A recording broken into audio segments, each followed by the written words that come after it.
Justice Varma ఇచ్చిన తీర్పులన్నీ తిరగదోడాల్సిందే. ED సిబిఐతో దర్యాప్తు జరిపించాలి.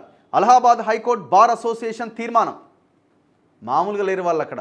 అలహాబాద్ హైకోర్టుకి ఇప్పుడు ఈ నోట్ల కట్టలు దొరికిన జస్టిస్ వర్మను అక్కడికి బదిలీ చేశారు ఢిల్లీ హైకోర్టు నుంచి. అసలు ఆయన బదిలీ చేయడం కాదు, అసలు ఆ జడ్జి స్థానం నుంచి తీసేయాలి. ఆయన ఇంట్లో అవినీతి సొమ్ము నోట్ల కట్టలు దొరికినాయి. అది ఎవరిది?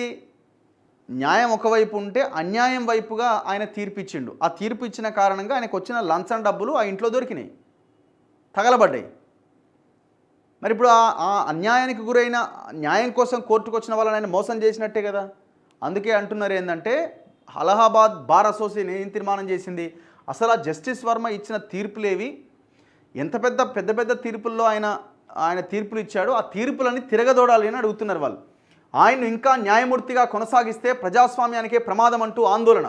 నేటి నుంచి నిరవధిక సమ్మెకు దిగబోతున్నట్టు ప్రకటన. జస్టిస్ వర్మపై ఎఫ్ఐఆర్ దాఖలుకు ఆదేశించాలని సుప్రీంకోర్టులో సీనియర్ న్యాయవాది వ్యాజ్యం.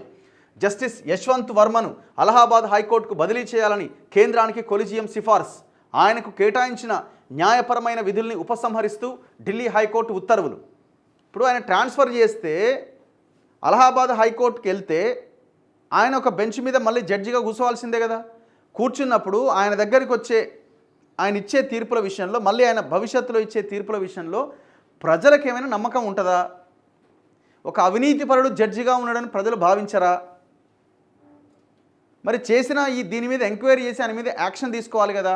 ట్రాన్స్ఫర్ చేయడం అన్నది యాక్షన్ ఎట్లా అవుతుంది? బదిలీ అన్నది నీతివంతులకు కూడా, మంచి ఉద్యోగస్తులకు, జడ్జిలకు, ఇంకే రంగంలో ఉన్న వాళ్ళకైనా ట్రాన్స్ఫర్ అన్నది కామనే కదా. ట్రాన్స్ఫర్ పనిష్మెంట్ ఎట్లా అవుతుంది? స్టోర్ రూమ్లో నోట్ల కట్టల వ్యవహారానికి సంబంధించి తీవ్ర ఆరోపణలు ఎదుర్కొంటున్న ఢిల్లీ హైకోర్టు జస్టిస్ వర్మకు అన్ని వైపుల నుంచి గడ్డు పరిస్థితులు ఎదురవుతున్నాయి. ఆయన్ను అలహాబాద్ హైకోర్టుకు బదిలీ చేయాలని సుప్రీంకోర్టు కొలిజియం సోమవారం కేంద్రానికి అధికారికంగా సిఫారసు చేయగా, ఢిల్లీ హైకోర్టు ఆయన కేటాయించిన న్యాయపరమైన విధులన్నింటినీ ఉపసంహరించుకుంటూ సర్క్యులర్ జారీ చేసింది.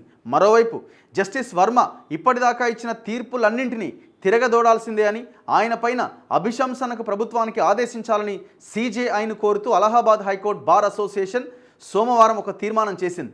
ఆయన పైన ఎన్ఫోర్స్మెంట్ డైరెక్టరేట్ సిబిఐతో దర్యాప్తు జరిపించాలని, ఎఫ్ఐఆర్ నమోదుకు వెంటనే అనుమతించాలని, అవసరమైతే ఆయన్ను కస్టడీలోకి తీసుకొని ప్రశ్నించడానికి కూడా అనుమతించాలని అందులో కోరింది. ఆయన్ను ఇంకా న్యాయమూర్తిగా కొనసాగించడం ప్రజాస్వామ్యానికే ప్రమాదం. న్యాయ వ్యవస్థకు ఉన్న ఏకైక శక్తి ప్రజల విశ్వాసమే. ఒక్కసారి అది పోతే దేశం కుప్పగూలుతుందని ఆందోళన వెలిబుచ్చింది. ఆయన అలహాబాద్ హైకోర్టుకు బదిలీ చేస్తూ సుప్రీం కొలిజియం తీసుకున్న నిర్ణయాన్ని వ్యతిరేకిస్తూ మంగళవారం నుంచి నిరవధిక సమ్మెకు దిగబోతున్నట్లు బార్ అసోసియేషన్ ప్రకటించింది. మాకొద్దు అట్లాంటి జడ్జి అని అక్కడి బార్ అసోసియేషన్ ముక్త కంఠంతో చెప్తున్నది.